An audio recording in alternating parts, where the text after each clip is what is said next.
I do like how the movie changed Chani's character. Chani is the romantic interest of the main character, Paul, in the movie. And in the first movie, she ends up taking a background role and just goes along with everything Paul wants to do. Whereas in this adaptation for the Dune films, Chani is actually not a big fan of the bad that Paul ends up doing and creates friction and conflict in the story that adds a lot of depth to not only her character, but our broader understanding of Paul and his motivations and actions. And obviously, conservatives and right-wingers are mad as hell about that because they self-insert onto Paul, because any 13-year-old boy is gonna self-insert onto Paul and be like, he's like me for real. But for anybody who's like moved on past like a second grade reading comprehension and media critique ability, you end up being like, wow, that's actually not great, Lamau. I'm not a big fan of this actually. And then obviously they would want their own Chani to be like their trophy wife, arm candy. But the fact that she like actually has agency in this movie and it provides conflict between like the main character and within the broader universe and has actual ramifications for the broader narrative is really good. I think.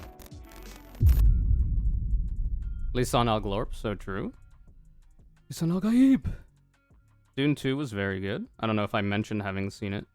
I watched Dune 1 for the first time ever the night before going to see Dune 2 in IMAX theater. It was quite pog. I'm a fan. I hear it's in the vein of Star Wars, but not as cringe. At least that's the way I interpret it. So what if we were to have this not be a circle, but rather have a little bit of chin? I only know a little, but that's not wrong. Well, I think Star Wars like ripped off in some ways, or bit off Dune, is what I have heard from people who have read the books and know more about both properties than me. I feel like you should see more of the hair on this side.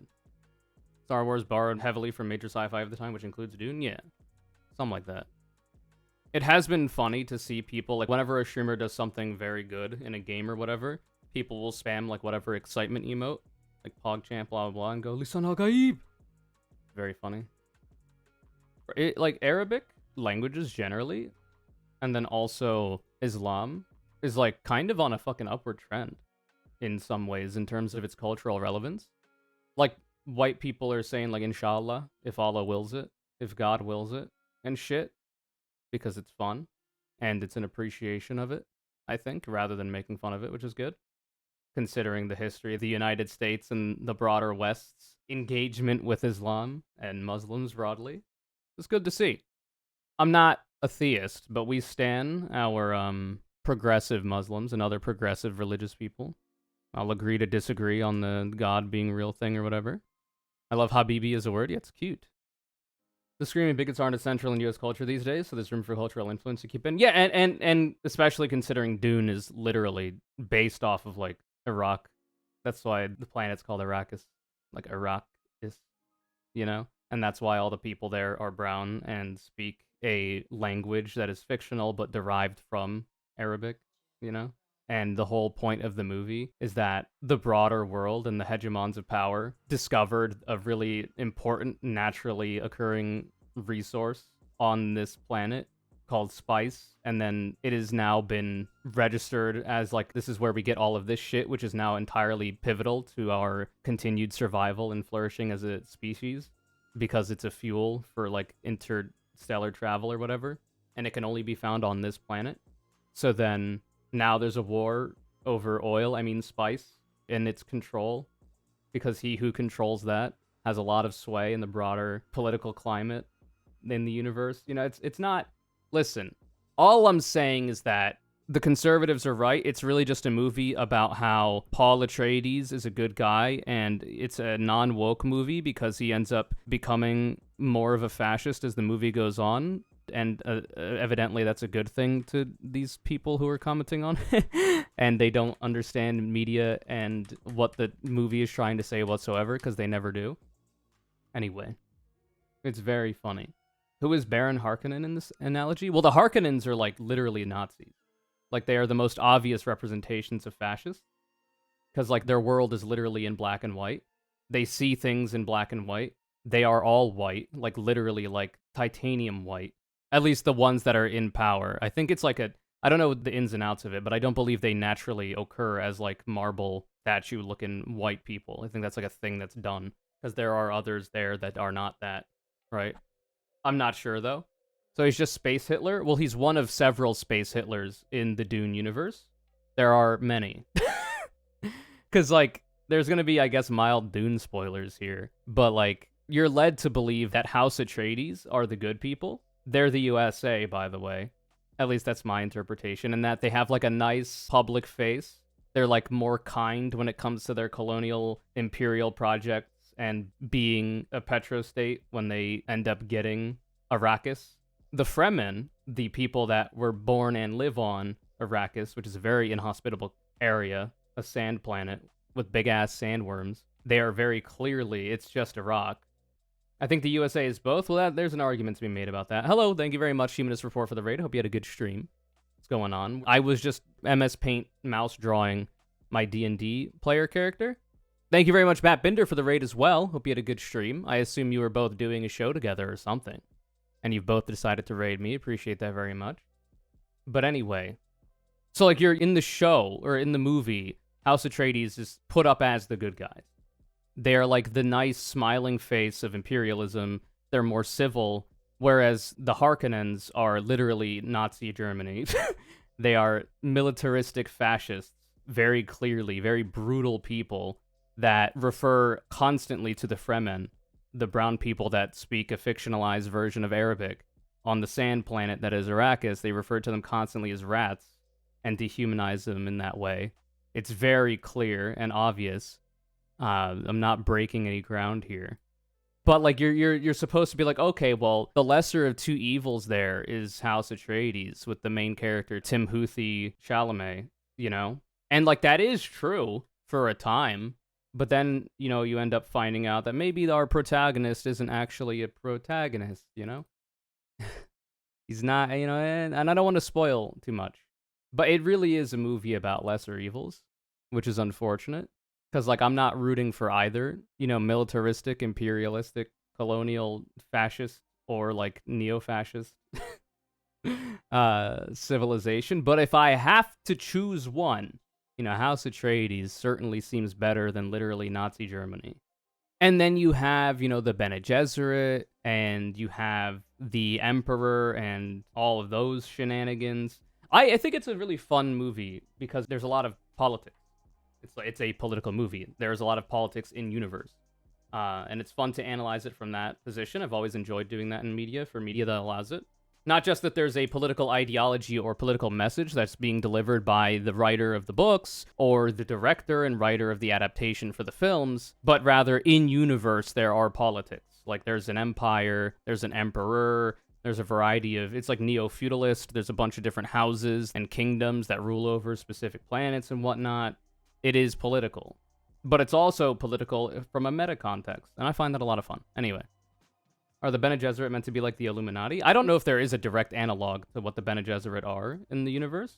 I guess you could kind of think of them as the deep state a little bit, but, like, they don't have direct ties, as far as I'm aware, to any other political organization in the universe. They're, like, their own thing, and they interface with a bunch of different political organizations, be it a bunch of different houses, like House Harkonnen, House Atreides, the Emperor, and yada yada yada, but they kind of do their own thing. And they, you know, manipulate and attempt to gain power, not through direct control themselves, but rather as, like, background characters actually running the show, like, you know, Dick Cheney was in the Bush administration, which is, you know, a relevant thing to bring up given the very obvious analog to real-world events that is the Dune movies. They also changed as far as... So I haven't read any of the Dune books, and I haven't seen the first film. I did watch YMS's review of Dune 2 and Dune 1 after having watched both myself, and I thought the Bene Gesserit was just the writer being anti-Semitic. I mean, it's possible. I have no fucking idea. I have no clue. But I do like how the movie changed Chani's character. Chani is the romantic interest of the main character Paul in the movies and in the books. And in the first movie, she ends up taking a background role and just goes along with everything Paul wants to do. When he, you know, he makes some bad decisions and whatnot, she just goes along with it because, like, that's her point, that she is there to, like, essentially serve Paul and, you know, be eye candy. And, like, that's not all that she does, but that's her main motivation, is doing whatever the fuck Paul says. Whereas in this movie, in this adaptation for the Dune films, Chani is actually not a big fan of the bad shit that Paul ends up doing. and creates friction and conflict in the story that adds a lot of depth to not only her character, but our broader understanding of Paul and his, motivations and actions and whatnot. And I think it's really good. I'm a big fan of that. I think it's really good. And obviously, conservatives and right-wingers are mad as hell about that because they self-insert onto Paul, because any 13-year-old boy is going to self-insert onto Paul and be like, he's like me for real. If I had all of these abilities, I would also be doing all of this. Maybe I'd even do it better. But for anybody who's like moved on past like a second grade reading comprehension and media critique ability, you end up being like, wow, that's actually not great, Lamau. What's going on, what he's doing. I'm not a big fan of this, actually. And then obviously they would want their own Chani to be like their fucking trophy wife arm candy. But the fact that she like actually has agency in this movie and it provides conflict between like the main character and within the broader universe and has actual ramifications for the broader narrative is really good, I think. Because it only further enriches the world and the characters involved. It detracts nothing from the story as I understand it so far and as it has been told previous. Like, it's just better. I like how the Fremen aren't all the same in the movie. Apparently there isn't really any resistance in the book. You mean like resistance as in political resistance? I think conservatives online just hate Zendaya in general. Well, there's also that, yeah. Well, it's misogyny that motivates them. It's racism that motivates them. If it wasn't for the fact that House Atreides was also an imperialist, colonialist, either like neoliberal or just fascist political movement that right-wingers can self-insert onto, they would just self-insert onto the Harkonnens that are literally just Nazi Germany in comparison to House Atreides. So they have kind of like a cop-out there, that they could just be pro-Atreides and be like, oh no, we don't like the Nazis, actually. But like the problem there, and the reason why Chani's character has changed, I think, is because she is there to help you understand that just because Paul is like the main guy, it's possible for him to do bad things, Even if the other option would be worse, we should oppose the bad things from both parties. In this case, Atreides versus Harkonnen, Like, they're both going to be really bad for Arrakis and the Fremen people. It's just that the Atreides side of things is somewhat better, a little bit. Chani is supposedly pretty passive in the book. Yeah, that's what I've been talking about. But it is also the fact that Zendaya is not white and a woman. Or she is a woman, she's not white. So conservatives don't like that. They shouldn't also like Paul because he's played by Timothée Chalamet, and Timothée Chalamet is like a metrosexual pretty boy, soy boy. But they overlook that because they self-insert onto him because they never grew past 12 years old as like 45-year-old men now and can't analyze media past literally what they're seeing on the screen, and even then they have difficulty with, Protagonist, not necessarily the good guy. Yeah, shockingly, characters can have more depth than just good or bad. Nuance exists.